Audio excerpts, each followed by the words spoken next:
Well, this month we're going to look at some facility improvements rather than plants, which is my favorite thing to talk about, but we're going to look at some other stuff, starting with some metal. James Visti has been busy again this summer putting up more of these rustic looking metal handrails. This is right behind the lodge on these upper stairs that lead down into the lodge meadow. And he put this one in just a couple weeks ago. Actually, it's two sections. There's another section at the bottom of the meadow by the three pines. Another section he just put in recently is on the lower trail that goes up into the council ring. And then another one at the end of the red trail, right above the cliff house. There's another section there where it's difficult to navigate, so we put two sections of handrail in there. And right now he's working over at the Jensen Center on the along the handicap trail or handicap path where the old wooden one is kind of falling apart now. So he's redoing that. But these have been great. They're very sturdy. People love them. They look like they belong at the clearing. And we're just about done with these. This is the one right behind the lodge.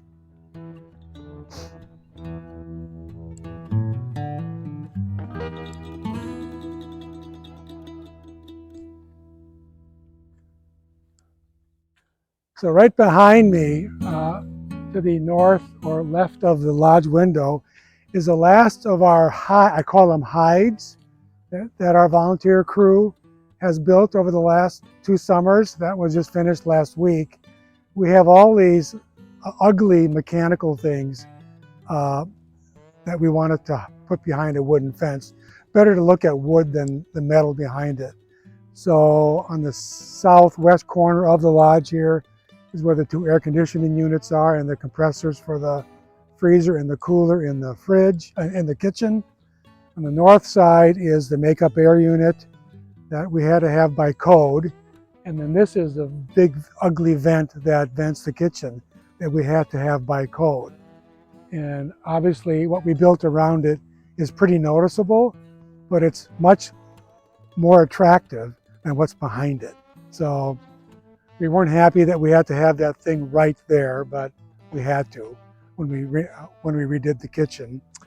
So there's the last of our hides. We have one around the generator too, and the dumpsters on campus. So we've hidden all the ugly mechanical things that we could find, thanks to the volunteer crew.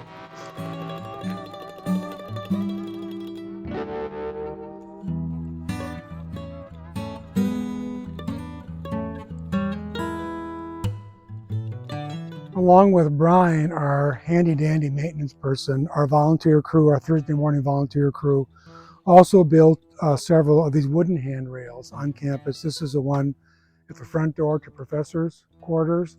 There's also one just like this at the back door to professors' quarters, and one at the entrance to Bertha's cabin.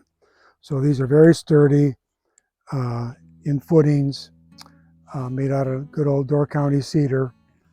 And after all these years, we finally have a nice handrail to grab onto for those that are going up the stairs into professor's quarters or into Bertha's cabin.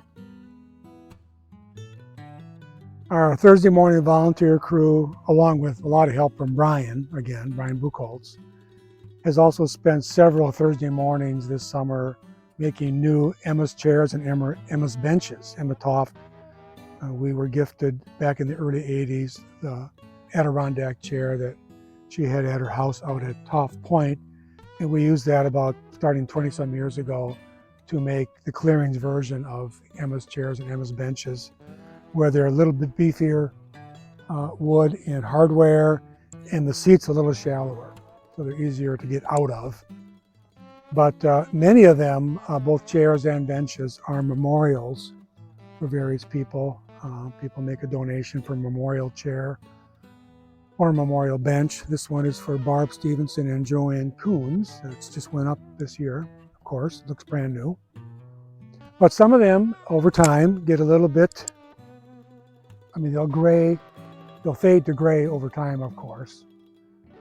And then over the course of 20, 30 years, they start to get looser and a little more wobbly. So we're to the point now where we made just recently finished a batch of 8 new chairs that we'll have to cycle out some of the oldest ones now that are no longer as safe to sit in and a little bit slivery. But this has become a tradition at the clearing. Part of our outdoor environment are these Emma's chairs and Emma's benches.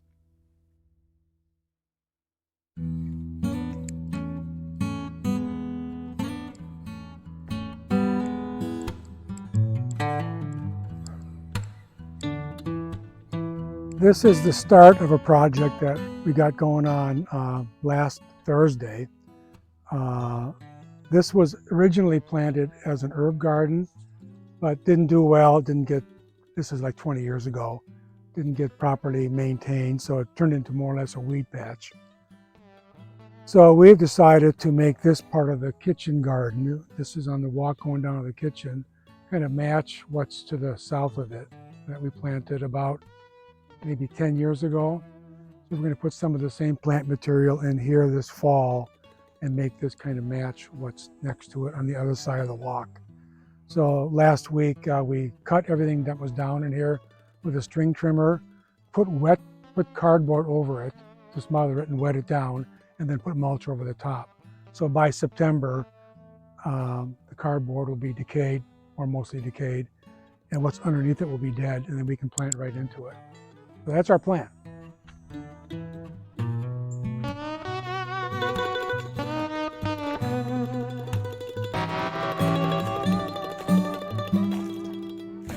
So this is the last of our parking lot plantings that we started Eric and I did one further north here in 2020 that we didn't take very good care of, I have to confess.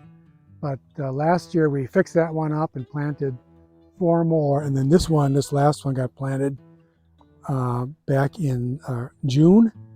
They meant, number one, to look nice, but they're also meant to be pollinator planting. So we have a lot of we just saw a butterfly flying through and landing on one of the black-eyed Susans behind us.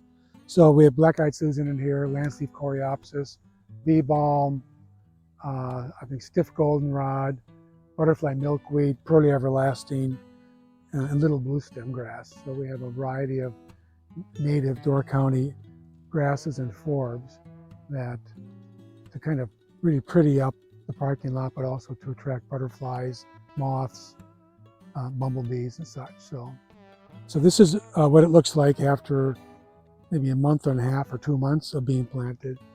And when we turn around here, you'll see what it looks like a year later. So just opposite that new one, we have black-eyed Susan, still some lance-leaf coreopsis blooming. That's bee balm back there, that light purple one. This is pearly everlasting, which is great for American painted lady butterflies. So just a variety of native plants that will attract all those wonderful butterflies and moths.